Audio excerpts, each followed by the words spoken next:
자, 첫 번째 뉴스부터 달려보죠. 그렇습니다. 수능 레전드 13수생. 설마 13수생? 자, 일단 놀랍고 감동적이고 웃겼던 얘기들, 수능 뒷얘기 정리해보죠. 네, 일단 이 13수생은요, 지난해 한 유튜브 채널에서 지난 2012학년도부터 2022학년도 수능까지의 이 성적표와 수험표를 공개하면서 모두를 경악하게 한 바가 있습니다. 이 장수생은 지난 13일 한 입시 전문 커뮤니티에 글을 올리면서 자신의 근황을 전했는데요. 올해 수능뿐만이 아니라 내년 수능까지도 도전할 예정이라고 합니다. 이 댓글을 통해서 원하는 과에 가고 싶어서 계속 도전하는 중이다, 이렇게 설명을 했습니다.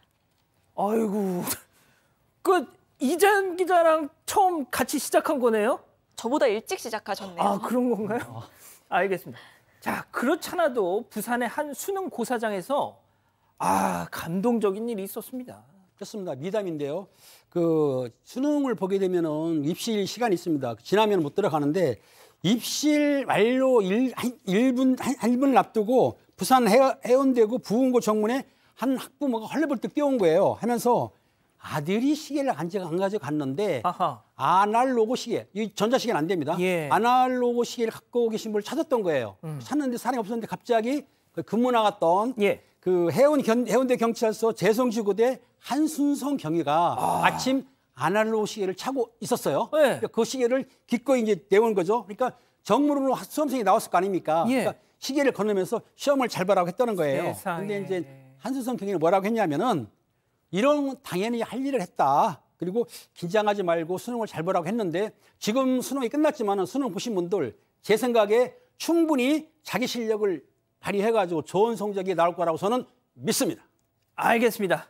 자, 마지막으로 고사장에 정말 충격적인 헤어스타일을 하고 나타난 수험생의 사진이 있었는데 어떤 사진입니까? 일단 성게 한 마리가 교실에 갑자기 커다란 성게가 나타났다. 성게? 앞뒤 머리를 뾰족뾰족 세워가지고 저거를 보고 저거 시험 앞두고 자신감인가 아니면 저게 다른 수험생들 입장에서 방해가 될 수도 있지 않나 싶은데 저런 헤어스타일이 80년대 미국에서 히피 스타일을 많이 봤는데 요즘은 보물기 드물었거든요. 어쨌든 저는 저 친구에게 스스로에게 자신감을 주는 일이었다라면 응원합니다. 뭐 어떻습니까?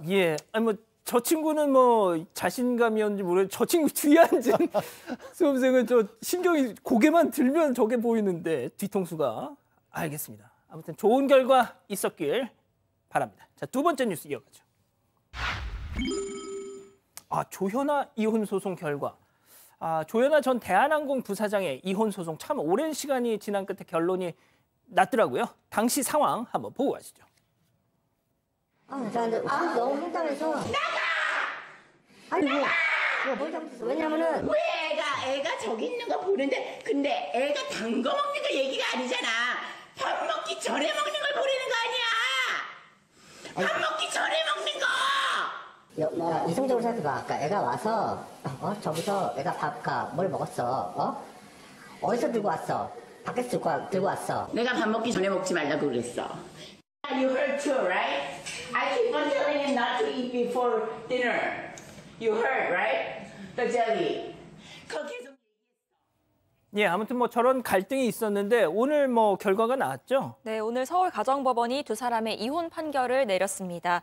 일단 조 전 부사장에게 이 자녀 친권 및 양육권을 지정했는데요. 이에 따라서 이 남편 박 씨가 이 조 전 부사장에게 자녀 한 명당 매달 120만 원씩의 양육비를 지급해야 합니다.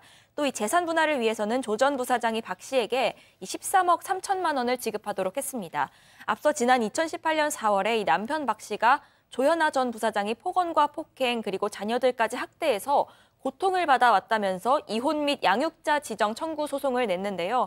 이에 대해서 이 조 전 부사장은 오히려 이 박 씨의 알코올 중독 때문에 결혼 생활이 어려워졌고 아동 학대는 한 적이 없다, 이렇게 반박을 해왔습니다.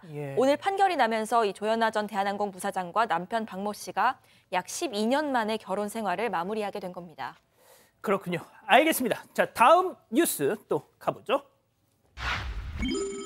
쌀포대 강아지. 딱 제목만 보셔도 느낌이 오실 것 같습니다. 영상 보시죠. 자, 인적 드문 공원, 저 쌀포대 옆에 있는 저 하얀 거 강아지입니다. 강아지, 하얀색 강아지. 교수님. 네, 경기 성남 은행동인데요. 한 공원에서 이 쌀포대에 담겨 있는 그 강아지가 있다는 신고가 접수됐습니다. 발견 당시 저 유기견은 이 쌀포대에 담겨서 지금 보시는 바와 같이 상당히 두려움에 몸을 떨고 있었는데요. 아유. 이 유기견은 지금 수컷이고요.